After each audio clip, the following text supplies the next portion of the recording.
Hi everybody, Dan Illman and Matt Bernier kicking off an all-graded stakes late pick 4 at Gulfstream Park on Saturday with race number 8, the Grade 3 Rampart, a one-turn mile for fillies and mares. You can bet this pick 4, you can bet this entire card with a new DRF Bets account and the 300% deposit match that goes along with it. Easy sign up at bets.drf.com. Let's meet the field for the Grade 3 Rampart. Again, carded is race number 8. $100,000 is the purse. We're going a one-turn mile. Trainer Jorge Navarro has gotten off to a red-hot start at Gulfstream. He has 2 in here, including the morning line favorite, Matt, the number 2, Tweeting, 8-5 on the morning line. This horse just missed last time out at Laurel, but got beat by a solid favorite in Karen. Yeah, I got to be honest with you, I don't think it was a terrible effort. I thought she stayed on pretty well in the grand scheme of things. That was one turn, 7/8 of a mile. I do wonder a little bit about the one-turn configuration. Perhaps she's one of those horses that's better going 2 turns, but at the same time, she's run well going 1 turn in the past. Go back to her 3rd lifetime start down at Laurel Park. But the interesting thing to me is going to be to see ultimately how does this thing shake out from a pace standpoint, because I personally think she's at her absolute best when she's on the lead. I think she's capable of getting it. I guess it just ultimately depends on how hard they want to push on her early. Well, her last 2 Beyer speed figures faster than what many of these horses have run recently. That certainly puts her in the mix. You, of course, have the Navarro factor as well, and this filly has a little bit of tactical speed. The filly perhaps with the most upside in the race, however, is the number 1 Electric Forest, a daughter of Curlin, going out for trainer Chad Brown. And after being beaten in her 2nd lifetime start as the heavy favorite, she came out of that race with an injury. She missed a lot of time. She came back at Aqueduct last time out, and I liked what I saw off that long layoff. The Beyer came back light, but Timeform US really loved the race. Electric Forest is going to have to work out a trip from the inside post. I don't think she's a good gate horse, but we've got this Chad Brown formulator fact. It's pretty good. Past 4 years, older last out winners on dirt going 2nd off the layoff. Chad's 21 for 50 with a $2.84 ROI. I think this is a good spot for this filly to make her stakes debut. Agreed. I think the sky's the limit for this filly. She's so lightly raced, and like you say, I think if there's ever a time where she continues to improve and gets out of the gate a little bit more alertly, the way that she finished at Aqueduct in that most recent race, I loved everything about it. I agree. I also made mention when I did the Weekend Warrior write-up, I think the Beyer's light. I think that number should be higher than what it is, and if you believe that and you think she takes a step forward 2nd off the bench, I think she's going to be a real handful in this spot. Timeform US believes that the pace should be solid in this race, and that should give the one an opportunity perhaps to get off the rail at some point. We see a scrum of 3 horses among the early leaders, the 3, the 4, and the 7. The 3, Tapa, exploded at Tampa Bay Downs towards the end of 2017, popping a 102 Beyer speed figure, albeit pressing the pace over a very speed-friendly track. She then was beaten in her next start at 2-5. The form went sour, and then she went away. She looked like a filly that needed a break. I don't know whether a 239-day break and pace pressure is what's going to lead to a Rampart victory, but she's one to follow. I was going to say, I also do wonder if this is an example of a horse that she just really takes her game to the next level at Tampa. Yep. Now, coming over here to Gulfstream, we'll find out. She's run here once in the past.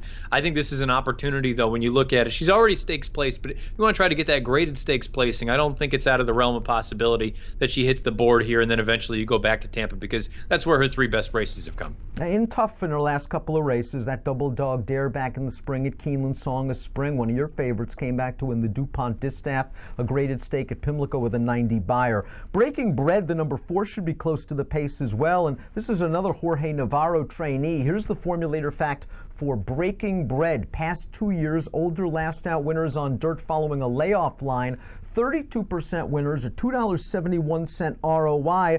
This mare has been solid since being claimed by Navarro. Not spectacular, but the improvement has been noted, and maybe she pushes the pace and helps the other one a little bit, although the other one can do some damage on the front as well. Yeah, I think Breaking Bread's a little bit on the cheap side. I think she's going to be up against it from a class standpoint, but at the same time, again, Navarro down in Florida, that's usually when his horses are running their best. She has the ability to be forwardly placed. If for some reason no one decides to go, she can get brave. You got Jaramillo aboard. I think Tequilita has an outside shot at pulling off a little bit of an upset here. I know she's gone winless thus far in 2018. In her most recent race, though, I think they just took her out of her element. She chased the gate-to-wire winner Sauer all the way around the track, and I think Tequilita is more of a one-run stalker closer. Sauer's pretty good. She came back to run third in the Garland of Roses last week with a 90 Buyers speed figure. She's been up close now in her last 2 races in the Grade 1 Ballerina, 3 back against Marley's Freedom. I think she's a late running 7 furlong to 1 mile horse. She should get some pace. She likes Gulfstream. I think that 6-1 is fair.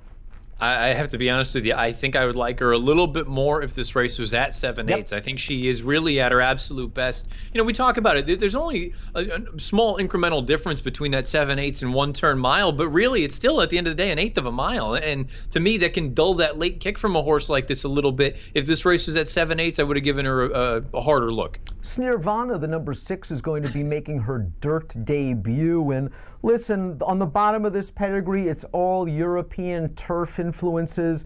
The connections are hoping the elusive quality maybe comes out. Elusive quality was good on dirt, good on turf, a versatile stallion that has sired a Kentucky Derby winner. This is a short field in the grand scheme of things. If you think you have a puncher's chance to hit the board with a horse like this, you take it. I don't hold it against the connections, but I don't like her chances. In Spite of You is the horse that Timeform US actually has out there on the lead. That remains to be seen. I won't hold the last race at Mahoning Valley in against her. She got pinched a little bit and tried to come from the back of the pack. A couple of other races she's been close to the pace, but there are some class questions for this filly, and I wonder if she's got to deal with the 2 or the 3 or the 4 early, if she's relegated to stalking on the outside. The other thing that just jumps off the page to me, you take a look. She's won 4 times in her life. All 4 of those wins came at Delta Downs going 1 mile configuration, which ends up being 2 turns over there, and it's at the bull ring. To me, I wonder if she's a horse for course there. And again, not only a horse for course there, but you also couple that with the fact that she faces lesser horses there as well. I think she's in too tough. Let's take a look at our top selection for the kickoff leg of the 50-cent all-graded stakes late pick 4. In Chad we trust in these races. You've been talking about it on your show, Matt. We're going with Electric Forest. I'm not sure we're getting the 3-1, but I would sign up for it right now if I could. I was going to say, I don't think you're going to get that. I think she's the favorite when it's all said and done. And to be honest, maybe I'm overrating her.